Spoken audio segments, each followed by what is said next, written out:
እሷ ምን? እሷ ልጄ ናት።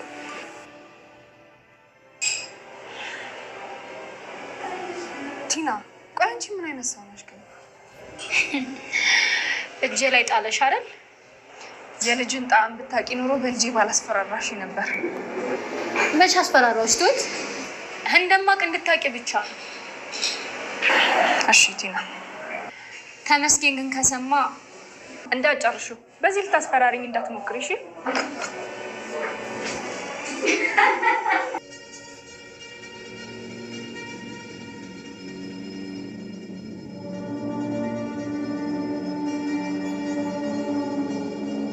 ምን ይዤ ነው የምመጣው? እንዲህ አትበልኝ። እድሜን ሙሉ እኮ ጠብቂያታለሁ። አላቅም። ሀሳቧን በውዴታ እስከምትቀይር ድረስ እጠብቃታለሁ። ግድ ነው። በፍጹም አላደርገውም። በዚህ አይነት እኮ ሯጮች በጣም ሽልማት ያስፈልጋቸው። ምን ያህል ሮጠ? ቢያንስ የሮጥቁትን እንኳን አትካድ እንዴ። ጎበዝ ሯጭ ነበርክ። በየቦታው እየተዘረርክ ነበር እንጂ። ትሁቴ ራሳችን እንታጠባለን። በግቢ። አባዬ እኔ ግን ድክም ብሎኛል። ብታጠብ ጥሩ ነበር። እንዲያውም በቀዝቃዛ ውሃ ነበር መታጠብ ያለብህ። እንዴ አባዬ በዚህ በብርድ? ካሌብ ሁሌም ራስን ለጥንካሬ ያዘጋጅ እንጂ። በል ተነስ እንሂድ። ቆይ ደውዪልኝ ብዬሻል ነበር። አንተ ተበደልኩ ተገለልኩ እያልክ ስታለቃቅሳ ነበር እንዴ? ቲና በክብር ውጪ። ባልወጣስ ምን ታመጫለሽ? ቲና ውጪ ያልኩሽ ነው፣ እያስጠነቀቅኩሽ ነው። እዚህ ቤት ልብስ አለኝ። እንዳንቺ በ100 ብር የተገዛ አይደለም። በስርዓት እንኳን እርቃንሽን ሸፍነው ለማያውቅ ልብስ እንደዚህ አትመጻደቂ። ለነገሩ አንቺ ፋሽን የት ታውቂያለሽ? የሰለጠንሽ የሚመስልሽ ብጥስጣሽን ስትለብሺ ነው አይደለ? ለነገሩ የቀረሽን ብጥስጣሽ። ሰላም አለይኩም ወራህመቱላሂ ወበረካቱህ። ውድና የተከበራችሁ የቻናሌ ቤተሰቦች አለመሳለን ላይክ፣ ሼር በማድረግ ቤተሰብ ያልሆናችሁ ቤተሰብ ሁኑ። እንደሚታወቀው በጉጉት የሚጠበቅ የትሁት ድራማ ነው። በጣም ተወዳጅና አስተማሪ ድራማ ነው እየተካሄደ ያለው። ግን አሁን ላይ ካሌብን አፍኖ ወስዶታል። የትሁት ፍቅረኛ ማለት ነው። እንግዲህ ይደውልና ስልክ ይደውልለትና በቃ ልጅህን ማግኘት ተፈለክ ልጅህ እኔ ጋ ነው መምጣት ትችላለህ፣ ልጅህን ተወሰድክ በቃ ትሁትን ትሰጠኛለህ ሲለው ነበር። ሽማግሌው ግን አንተ ምንድነው ፍላጎት ስራ ያለህም እንዴ በማለት ነበር የመለሰለት። ማን ነው አሁን ላይ ትሁት እየተጨናነቀ ትገኛለች። አባዬ እንግዲህ አዲስ ነገር አለ ትላለች። አዎ ትሁት አዲስ ነገር አለ ግቢ እናተኝ። እንዴ ምን እንዴት ተፈጠረ? ሳላቅ እንዴት ተኛለሁ ትለዋለች። ያጅል ሰውዬ ይዞታል። ምን ትላለች ትሁት እንግዲህ ትደነግጥና ምንም አይፈጠርም አትደንግጭ አባዬ ምን ያክል ክፉ እንደሆነ እያወቅ ስለዚህ ሰው ላይ ክፉ የሚሆንበት ምንም ምክንያት የለም። እኛም መጠቀሚያ ለማድረግ ነው የያዘው። ምን ፈልጎ ነው እና ምንስ ቢፈልግ እኛ ምን አገባን ትላለች። አባዬ እንግዲህ እርግጠኛ ናት ልጅ እኮ ነው እና የማያሳስበኝ ይመስልሻል? ግን እኮ ምንም አይፈጠርም እያለ ሽማግሌውም ትሁት ገብተሽ ተኝ ብሎ መልስ ሰጥቷት ነበረ። እንግዲህ ተሰማኸኝ ስማ ትሁት በቃ እንግዲህ ተሰማኸኝ ስማ መስማት አለብህ እያለችው ትገኛለች ማለት ነው። እንግዲህ በቃ አንቺን አልሰማሽም ምን የምሰማሽ ነገር የለም እያላት ነበር። ጥሯት ሄደው ትሁትም ቁጭ ብላ ያገኛታል ሽማግሌው ማለት ነው። ትሁቴ ዝም ምን ታረጊያለሽ? አልተኛሽም እንዴ? እና መሆንሽ ነው በቃ አባዬ ግን ልጅህ ላይ ጨክነህ ነው? እመኝ ልጄ ምንም የሚፈጠር ነገር እኮ የለም። ተመስገን ማቀው እኔ ነኝ። ስለዚህ አንቺ ያየሽውና እኔ ያየው ሰው አንድ አይደሉም። ካሌብ እሱ ጉዳይ አይደለም፣ ምንም ሊያደርገው አይችልም። እኔ ግን በጣም ፈርቻለሁ ስትል ነበር ትሁት መልስ የሰጠችው።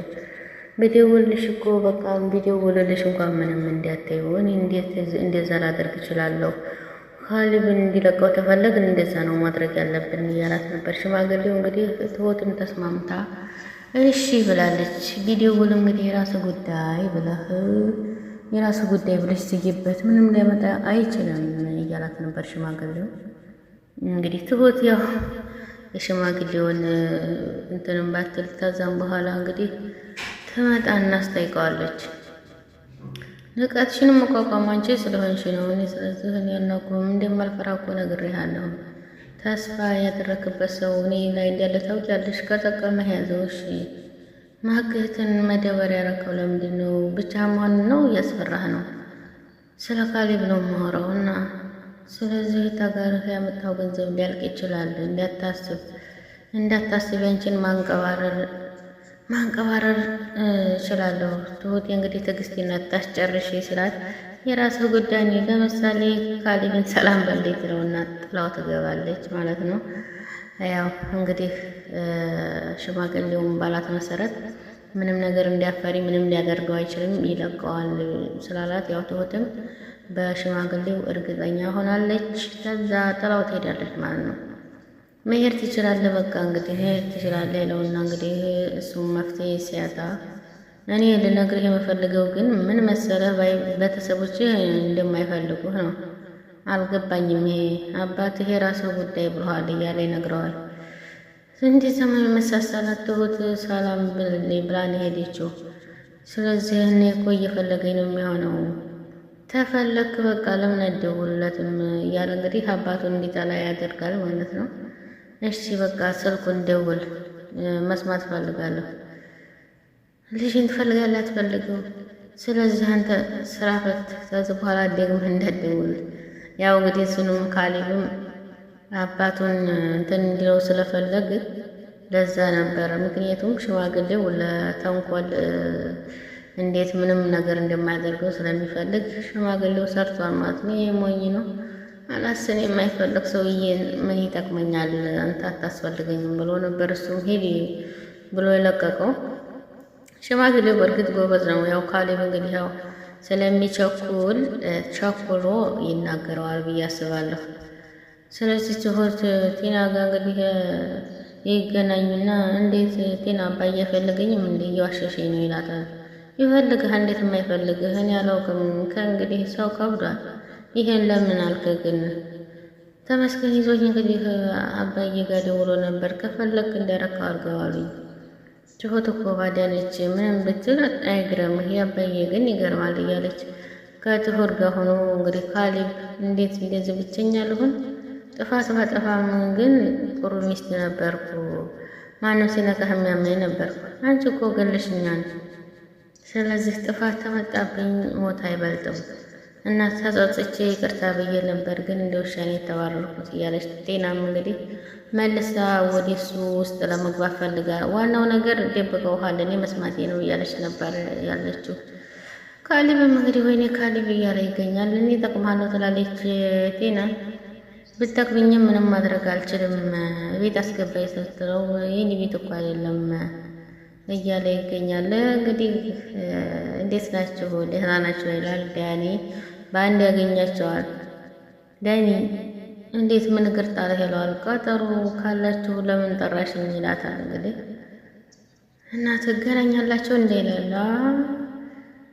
ለማናቸውም እንግዲህ ሂዲያ ነው አይቴና ብሏት ካሌብ ብድግ ብሎ ሄዳል ማለት ነው። ፍቅራችሁ እኮ ደስ ይላል እና አንቺ ማታረግ የለሽ ምንድን ነው ደግሞ? ይሄ ቤተሰብ እንደፈለኩት እየሆነልኝ ነው ያለው። ጤና ይሄ ተንኮልሽን የማትይው ለምንድን ነው እያለት ነበር ዳኒ። ስለዚህ ተንኮለኛው ተመስገን ነው እኔ አይደለሁም፣ እኔ ተንኮል የለብኝም እያለች ነበር እሷም ያለችው። ስለዚህ እኔ ጥፋት የለብኝም ተንኮልም የለብኝም እያለች ትገኛለች። ካሌብ እንግዲህ መጥቶ ክላሱ በነበረበት ሰዓት ምንም ነገር አልፈልግም ውጪ ተክላሴ ውጭልኝ ነው የሚላት። ካሌብ እንግዲህ ምንም መስማት አልፈልግም ከእናንተ ንዴትህ ያልፋል፣ ንግግር በጣም ከባድ ነው፣ እናንተም ከብዳችሁኛል፣ በጣም ነው ከበዳችሁኝ ያለ ነበር ካሌብ። ስለዚህ ልጅ ስላለኝ በቃ የተናደርከው፣ ስለዚህ ደጋግመህ መናደር ትችላለህ። በልጄ አላፈርኩም እና ለማንም የማልናገረው ልጄ ስለማስብላት ነው። ስለዚህ ደረቅ ወንበር ላይ ሲያሳድረኝ ፈላጊ የለም ብሎ ሲያሳድረኝ እንደዛ ነበረ። ስለዚህ እሱ አንተን ይዞ መደራደር የፈለገው እንደዛ ነበር። እሱ የሚጫወተውን ጨዋታ እኛ መጫወት አንፈልግም አባዬ ያለው እንደዛ ነው። ተመስገን ልጅ ታለሽ ብታገቢው ምን ችግር አለው ሲላት እንግዲህ እሷም ምን አለች? በጣም በመደንገጥ እና እንዲያገባህ መፈለግ ጥፋት አይደለም፣ ግን ህይወቴን ተመሳቀለው ሰው ጋር መልሼ ህይወቴን መቀጠሌ በጣም ይገርማል ትልና እንግዲህ እሷ እኔም ራሴ እኮ ሞኝ ነኝ፣ ቲና ለእኔ መጥፎ አልነበረችም እያለ ነበር ያለው።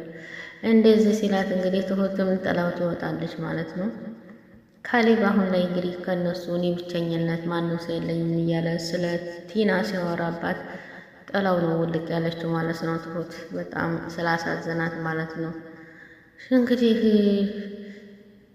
ትሁትን እየጠራት ይገኛል ሽማግሌው። ነይ ነይ ትሁት እያላት ነው የሚገኘው። እሺ ትልና እሷም እንግዲህ ሽማግሌው እየጠራት በነበረበት ሰዓት ትሄዳለች እና እንግዲህ ትሁትም እሺ አቤት አባዬ በማለት እሺ ቁጭ በይ ምንድን ነው የተፈጠረው ነገር እያለ ሽማግሌው ይጠይቃታል። መሆንሽ ነው የሆንሽው ነገር አለ ምንድን ነው? አስቀየመሽ አይደል እንዴ? አይ አላስቀየመኝም አባዬ፣ ግን ይህ ሚስጥር ለተመስገን እንዳልነግረው አስጠንቀቅልኝ። ለሱ አታስቢ እያላት ይገኛል። እሱ እኮ ምንም ማድረግ ይችላል። ምን ብሎሽ ነው? የልጄን አባት እንዳያገባው እኮ ነገረኝ። ተናዶ ነው ልጄ። ልጄቴ ልብን ያናግራል አይደል? እንደዛ አይደለም። ምን ልጅ እንግዲህ እሺ ይሆን ትላለች ትሁትና አረቃ የምታስበው ነገር እንግዲህ አባዬ ተወው አቁም ትላለች እንግዲህ ትሁትም። ምክንያቱም ያው ካሌብ እየነገራት ያለው ስለ ቲና ስለሆነ እሷም ተናዳለች እና ለምን ነበር አባዬ የፈለከኝ ብላ ትመጣለች። ትሁትም እንግዲህ ሽማግሌውም ካሌብን ይገባልና ይጠይቀዋል። ምን ልትሰራ መጣህ አባዬ እያለው ስንት ልጅ በቃ እንግዲህ አሁን እኮ ልጅህ ትሁት ነበረች። ስለዚህ እውነቱን ብትሰማ ጸጸቱ አይገልህም ነበር?